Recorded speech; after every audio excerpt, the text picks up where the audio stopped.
Already implementation అయినవని రాష్ట్ర ప్రజలందరికీ తెలుసు. సో దీన్ని రాజకీయంగా వాడుకోవాలనేదే వారి యొక్క ప్రధాన లక్ష్యం వాస్తవానికి.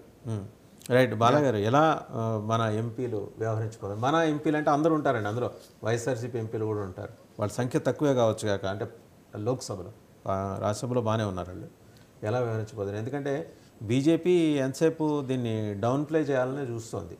ఆ డిమాండ్లు మీరే కాదు, బీహార్ నుంచి వచ్చినాయి, బీహార్దే పక్కన పెట్టా, ఇంక మీరేం మాట్లాడకండి, ఏదో ఇచ్చింది తీసుకుని 1000 పదాలు తాంబూలం తీసుకుని వెళ్ళిపోండి అన్నట్టు బీజేపీ వ్యవహరిస్తోందేమో అనే అనుమానాలు వ్యక్తం అవుతున్నాయి. బయటికి చెప్పట్లేదు కానీ కూటమి ఎంపీలు, బట్ ఇదే లోపల వాళ్ళకి వేధిస్తున్న అంశం. ముందుగా ప్యానెల్లో ఉన్న అందరికీ గుడ్ మార్నింగ్ అండి, మీకు కూడా 99 టీవీ కూడా వీక్షించే ప్రజలకు అందరికీ కూడా. వాసుదేవన్ గారు, ఇక్కడ కొన్ని వాస్తవాలు అయితే మనము తీసుకోవాల్సిన అవసరం చాలా ఉంది. ఇప్పుడు ఇందాక మన పెద్దిరెడ్డి గారు అన్నట్టు ఇది రాజకీయ కోణంగా తీసుకుంటున్నారంటే ఎస్, డెఫినెట్గా ప్రతి political party, even BJP party కూడా ప్రతి అంశాన్ని రాజకీయ కోణంగానే తీసుకుంటుంది. ఎందుకంటే వాళ్ళు చేసేది రాజకీయాలు కాబట్టి. ప్రజలకి కావాల్సిన విధంగా పార్లమెంట్లో నిజంగా 1947 నుంచి ఈ రోజు వరకు బిల్లులు కానీ పాస్ చేసి ఉంటే ఈరోజు భారతదేశంలో ఇంకా బిలో పావర్టీ లైన్లో ఉన్నామని చెప్పేసి நிறைய స్కీమ్స్ ఇంకా ఇంప్లిమెంట్ చేసుకుంటూ కూర్చోము. ప్రతి పార్లమెంటేరియన్ కూడా చేయాల్సిన పని ఏంటంటే ఆయా నియోజకవర్గాలలో ఉన్న సమస్యల్ని, ప్రజల్ని దృష్టిలో పెట్టుకొని పార్లమెంట్ దృష్టికి తీసుకెళ్లి దానికి సంబంధించిన పాలసీస్ అన్ని స్టేట్ రూపంలోనో లేదంటే సెంట్రల్ గవర్నమెంట్ రూపంలోనో చేయించాల్సిన అవసరం ఉంటుంది. కానీ ఇప్పుడు దాకా స్టేట్ కానీ సెంట్రల్ కానీ వీళ్ళు చేసిన పనులేంటి?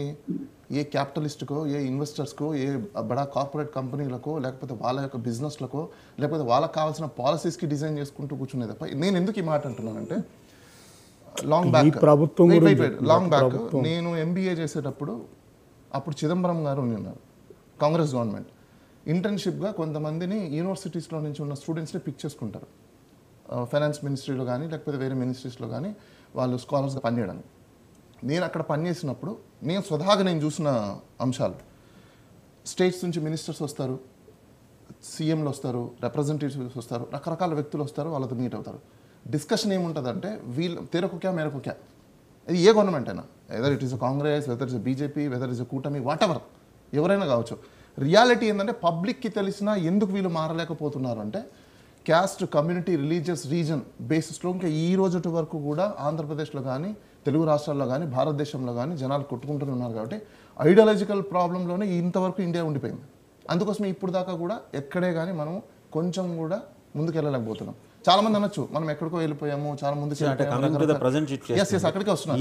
ఈ రోజు సిచ్యువేషన్లో ఎంపీలు ఎందుకు అంటే వాళ్ళు ఏ మాత్రం ఎక్కడ ఏం మాట్లాడినా, ఇప్పుడు మీరు ఏ ఎంపీలైనా తీసుకోండి, పార్లమెంట్లో ఉన్న ఎంపీలు వాళ్ళకి ఒక్కొక్కరికి వాళ్ళ బిజినెస్లు, వాళ్ళ పర్సనల్ లైఫ్స్ వాళ్ళకి సంబంధించినవి ఉన్నాయి తప్ప ప్రజాస్వామ్యంలో వాళ్ళు పోరాడడానికి ఎక్కడైనా స్కోప్ ఉందా? నేను ఈ విషయంతో నేను విభేదిస్తాను. ఎందుకంటే అక్కడ ఉంది చీఫ్ మినిస్టర్ చంద్రబాబు నాయుడు గారు. ఆయన will never allow his MPs to go on personal lines. ఖచ్చితంగా రాష్ట్ర ప్రయోజనాల గురించే ఆయన ఊరుకోరు. ఆ విషయంలో అయితే నాకు స్పష్టమైన సమాచారం ఉంది, నమ్మకం కూడా ఉంది. అయితే I think your wrong. First దీంట్లో ఉండేది కూడా చంద్రబాబు నాయుడు గారు. పర్సనల్ ఎజెండాస్లో ఉండేది పార్టీ, ఏకైక పార్టీ టీడీపీ పార్టీ. అది చాలామందికి తెలియదు. చాలామంది ఏమనుకుంటారంటే పైకి కనిపించే పీపీటీ స్కీమ్స్ ఒకటే కరెక్ట్ అనుకుంటారు. No, just go and see the behind, what is object.